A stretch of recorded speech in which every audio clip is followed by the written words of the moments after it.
La multiplication des loups sur la terre. La multiplication des loups sur la terre. La terre expérimente quelque chose de nouveau, d'étrange.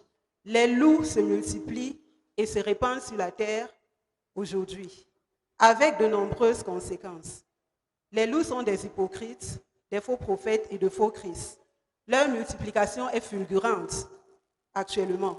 Matthieu 7, verset 15, nous met en garde contre les faux prophètes habillés en vêtements de brebis.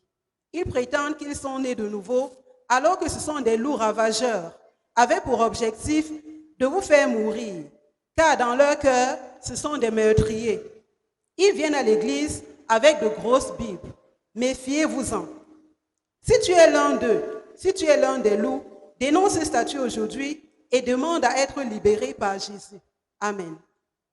Les loups sont dangereux et destructeurs. Marc 13, verset 22, parle de faux Christ et de faux prophètes. La parole parlait au futur, et ce futur c'est aujourd'hui, ce futur c'est maintenant, car nous expérimentons ces événements actuellement. Ces personnes trompeuses feront des gymnastiques de toutes sortes pour séduire les élus, pour séduire les justes. Soyons conscients de la présence de ces loups parmi nous.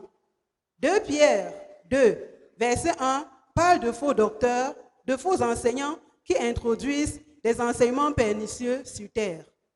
Dans Matthieu 24, verset 4, Jésus met ses disciples en garde contre le danger qu'il y a à être la proie de ces fausses personnes. Dans tout le chapitre de Matthieu 24, nous lisons les signes précurseurs de la seconde venue de Jésus.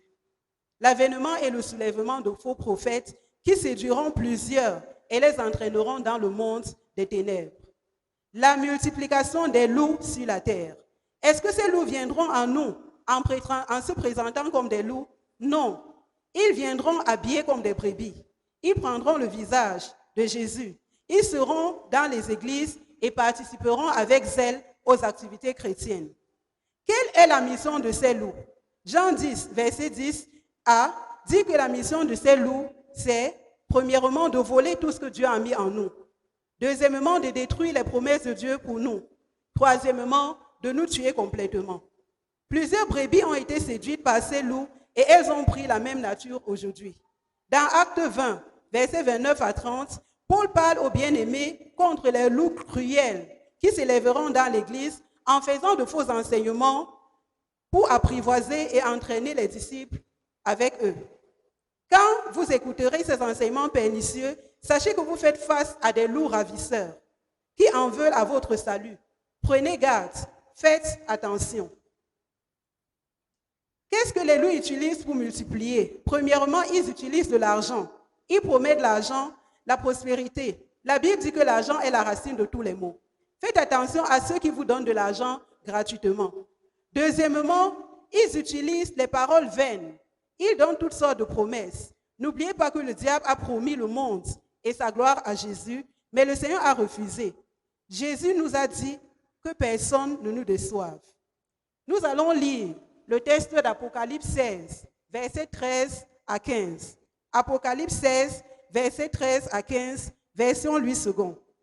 Et je vis sortir de la bouche du dragon et de la bouche de la bête et de la bouche du faux prophète 3 esprits impurs, semblables à des grenouilles. Car ce sont des esprits de démons qui font des prodiges et qui vont vers les rois de toute la terre afin de les rassembler pour le combat du grand jour du Dieu Tout-Puissant. Voici, je viens comme un voleur.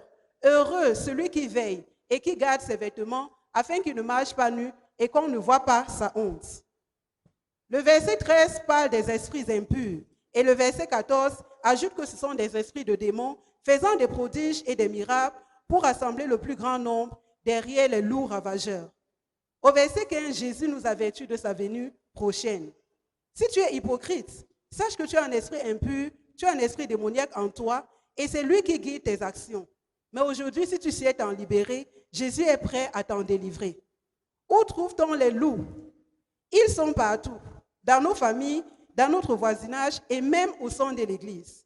Ils y sont en grande quantité. Sois-en conscient, car il n'y a pas d'excuse pour ceux qui succomberont à leur séduction. Ils vont d'un endroit à l'autre, ils sont bien revêtus. Comment traiter les loups? Il faut leur résister. pour les frustrer et les paralyser. Jacques 4, verset 7b, dit de résister au diable et il s'éloignera de toi. La résistance est le maître mot, la résistance est la porte de sortie. Toutefois, tu ne peux pas résister au diable sans la parole de Dieu, comme le dit Jacques 7, verset 7a. Il faut te soumettre au Seigneur, car sans le Seigneur, tu ne peux pas résister au diable. Dieu lui-même a utilisé cette arme pour vaincre le diable. Jacques 4, verset 6b, dit que Dieu résiste aux orgueilleux.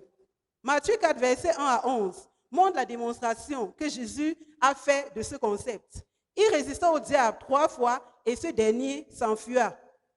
Nous avons vu la démonstration des loups à l'église, ici même dans cette congrégation. Nous avons reçu le témoignage d'une sœur qui souffrait de maux de pied et de dos. Et une prétendue sœur lui a conseillé par 2 fois de la suivre chez son marabout. Elle a résisté et quelque temps après, l'homme de Dieu a parlé à sa situation et elle a été complètement guérie. Sa résistance a payé, sa résistance l'a épargnée. Prenez donc garde, les loups se multiplient au sein même de l'Église. Aujourd'hui, nous voyons que plusieurs bien-aimés qui étaient souvent zélés pour les affaires du royaume sont aujourd'hui tombés dans le piège de ces loups ravisseurs et ils sont en captivité. La multiplication des loups sur la terre. Refuse d'être la proie de ces loups. Résiste-leur. Donne-toi au Seigneur entièrement et il te rendra libre. Tiens-toi sur la vérité que tu as reçue aujourd'hui et commande au mauvais esprit de te quitter au nom de Jésus. Christ soutient ta position. Libère-toi de ces mauvais esprits, libère ceux de ta famille qui sont captifs. Dis, Seigneur, rends-moi entièrement pur. Lave les miens qui sont tombés. Vas-y profondément. Rends-lui grâce pour la vérité que tu reçois aujourd'hui. Demande-lui la grâce d'identifier les loups qui sont dans ton entourage, qui sont autour de toi. Au nom de Jésus, ouvre ta bouche et déclare qu'à partir d'aujourd'hui, tu résistes au diable et à ses agents. Dis à Dieu de t'en donner l'habileté. Au nom de Jésus. Dis-lui, Seigneur, je porterai cette bonne nouvelle aux autres pour qu'ils soient également libres. Au nom de Jésus. Alors, tu es libre au nom de Jésus. Amen. C'est le moment, la saison pour ces loups de multiplier.